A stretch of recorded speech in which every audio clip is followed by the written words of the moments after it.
1849, there was a Unitarian minister in Wayland, Massachusetts, who was writing a Christmas Eve sermon for his congregation. And that in and of itself is a pretty daunting task each year. You know, it's one of 2 services a year that more people attend than any other, and it's a story that people remember pretty darn well and have for some time. So it's not that much a surprise then that Edmund Sears had trouble as he was sitting there at his desk. But it wasn't writer's block that had the Reverend Dr. Sears troubled that day, it was society. The Mexican-American War had just ended, and for you non-history buffs out there, this was a war that for 40 years later was known by some, written in the Republican National Committee's descriptions of war, as a feculent, reeking corruption, and one of the darkest scenes in our history, a war forced upon our and the Mexican people by the high-handed usurpations of President Polk in pursuit of territorial aggrandizement of the slave oligarchy.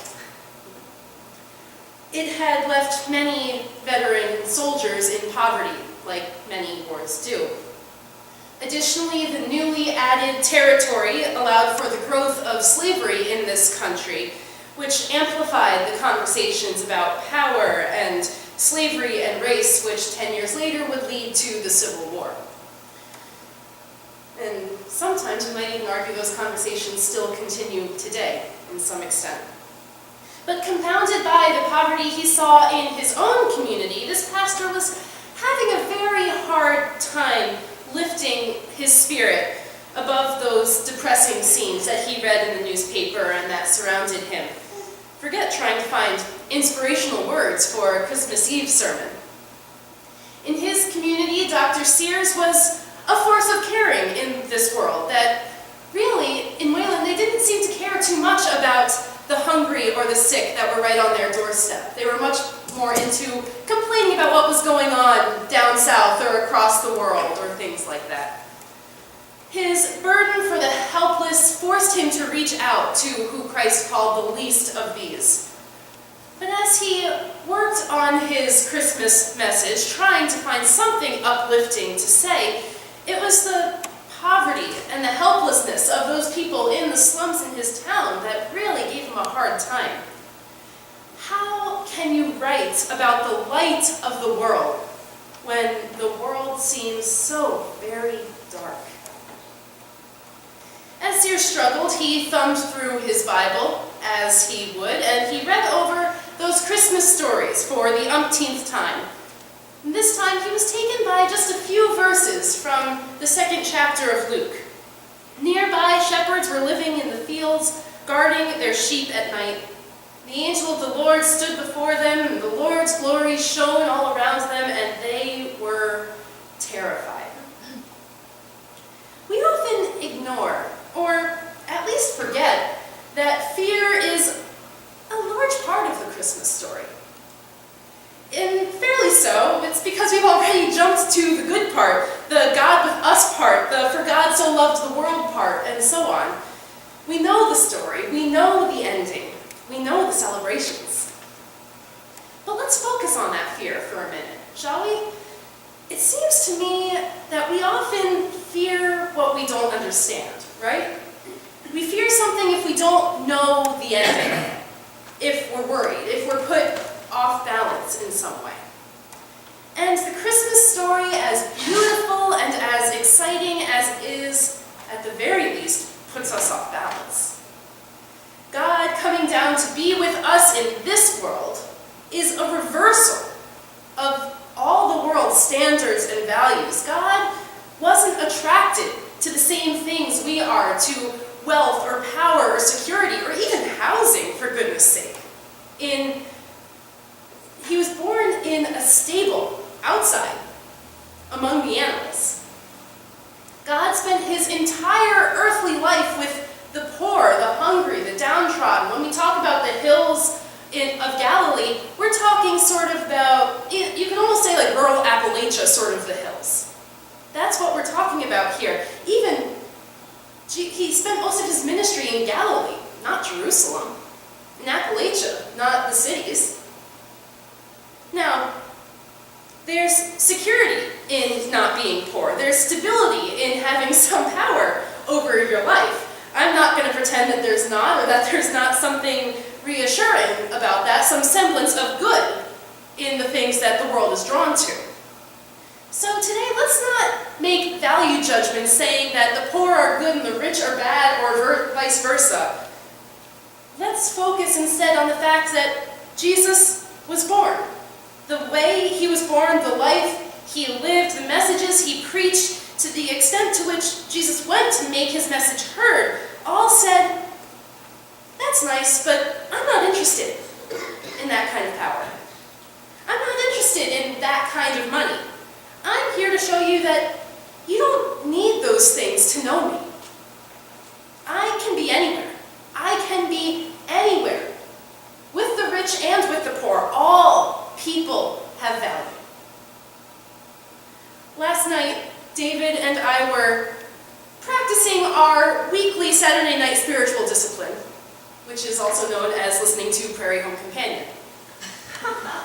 And Garrison Keeler had this lovely song that he sang to the tune of the doxology about blessing and food and family from all over and different customs and things that go wrong and terrible weather and on and on. You know how it goes. And it was beautiful. It really helped us remember the true meaning of Christmas.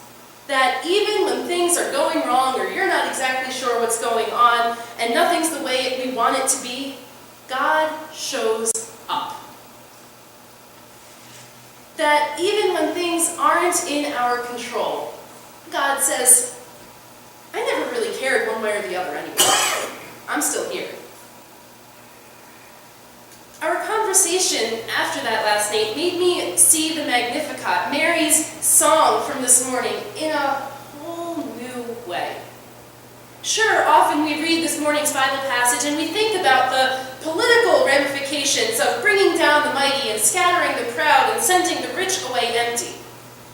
But you know what we do when we talk about it that way? We're still focusing on the things that this world cares about, that we care about. We're still focusing on the rich and the proud and, those who have enough. But what Mary sings that day that Elizabeth's baby jumps for joy and Elizabeth celebrates Mary's scandalous pregnancy, it's different than that. She's not singing that soon God will come and lift up the poor, give value to the poor or the lowly. She's singing that God already has. That this lowly, single, pregnant teenager already has value in God's sight. And so do the poor, so do the hungry, so do the powerless. They already have value. It's something that's already happened, not something we need to make happen as people here today. It's something just that we need to know. It's something that we need to recognize, something that we get to proclaim as God's people here in this world. So back to Reverend Sears, our hymn writer from earlier. He picked up his pen after reflecting on all this, his world and our world and God's work in that world, and he penned a poem. It came upon a midnight clear, that glorious song of old, from angels bending near the earth to touch their harps of gold. Peace on the earth, goodwill to men from heaven's all gracious King, as the world in solemn stillness lay to hear the angels sing. A year later, this poem was set to the gorgeous melody that we all know and love today, a gorgeous melody that makes the hymn seem so uplifting, so calm, so sweet. But when that poem was first read aloud, its audience probably saw it as a challenge, a charge. It doesn't even mention the birth of a baby in a stable. It doesn't mention Jesus once in this poem.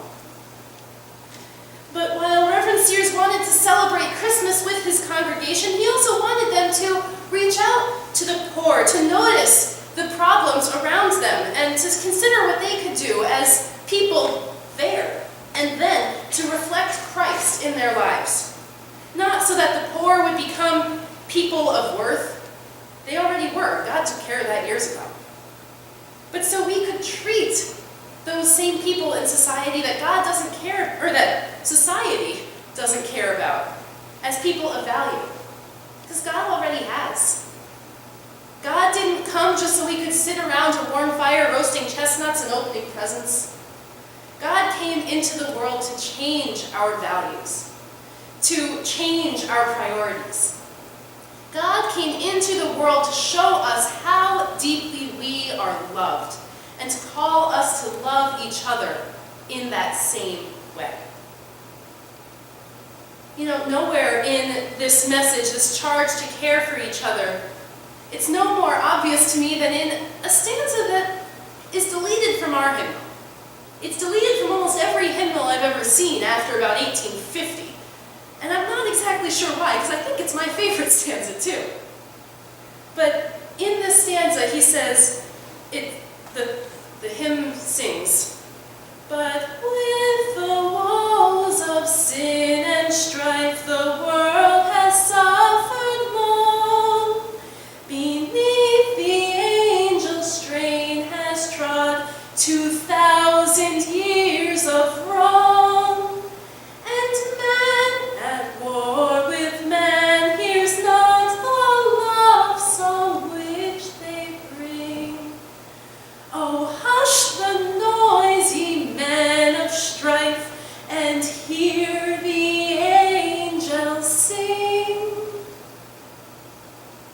All too often, we are too busy yelling over each other, yelling past each other, to bother looking for where God's hands are in this world. And so Reverend Sears and Effens told us all once again, shut up and hear what God is doing. God was entering a world that sorely needed his help. God was entering the world as a baby, a small child who for years would be supported by others. A baby who even after he grew up wouldn't be powerful by the world's standards, but would still be God. A baby who walked around with the least of these singing a love song that the angels proclaimed so long ago. We don't need money or power or things to know that God is with us. God already is. And God is already with everyone else too. This Christmas, may we remember that good news and see value in everyone who we cross. May we too join in the angel's song. Amen. Please rise as you're able and let's sing together, "It Came Upon a Midnight Clear." That's found on page 208.